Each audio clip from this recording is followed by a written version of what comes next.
అర్థం చేసుకోండి. మీకు తెలియనిది కాదు, వివేకానందుడంతటి మహాపురుషునికి ఒకానొక రోజున విపరీతమైన స్త్రీకామం కలిగింది.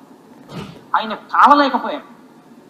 ఆయన ఏం చేశాడంటే, ఏమి నా మనసు ఇంత అల్లకల్లోలం అవుతోందని పొయ్యి వెలిగించి పెనాన్ని బాగా కాల్చి దాని మీద కూర్చున్నాడు.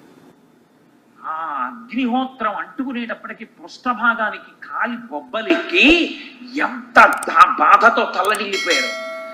ఈ బాధని అనుభవిస్తున్న మనసు, ఆ సుఖాన్ని కోరుతున్న మనసు రెండు అనుభవములే. ఏమి, ఇది ఒక అనుభవం అయితే అది ఒక అనుభవము. ఈ కాలడం వల్ల నువ్వు బాగుపడతావేమో కానీ ఆ కాలడం వల్ల నాశనం అయిపోతావు, ఎందుకు కోరావు అని మనసుకి ఎదురు తిరిగి మనసుకి బోధ చేశారు. ప్రయత్నం, అందుకు అంత ప్రయత్నం చేశాడు కాబట్టే మహానుభావుడు ఇప్పటికీ ప్రాతస్మరణీయుడై వివేకానందుడన్న పేరు చెప్పేటప్పటికీ నేల మీద పడి నమస్కారం చేస్తున్నాం. ఎక్కడ ప్రయత్నం ఉన్నదో, ఎక్కడ సాధన ఉన్నదో దాని వలన గత జన్మ వాసనలు విరిగిపోతాయి.